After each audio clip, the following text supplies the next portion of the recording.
Good day mga idol, kamusta? Sa video na to is meron tayong cockpit ngayon na carbon sa mga nagpapaganang bike, no? Yung kung naghahanap kayo ng carbon, nagpapagang kayo ng bike, eto mga boss, goods na goods sa inyo kasi cockpit na to.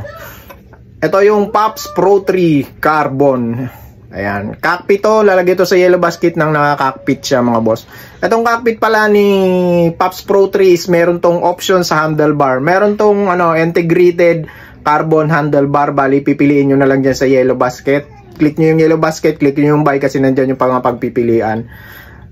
Dalawang option sa handlebar mga boss, integrated, tsaka itong back sweep handlebar. 9 degree to mga boss. Ang haba niya is 760 mm ang haba ng handlebar. 9 degree back sweep carbon. Ito yung handlebar. Sa steam naman, meron tong 80 mm tsaka 90 mm.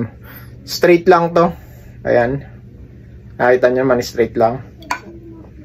Sa seat post naman, meron ding 27.2 and 31.6 na pagpipilian sa ating cockpit sa basket. Ayan mga boss, no?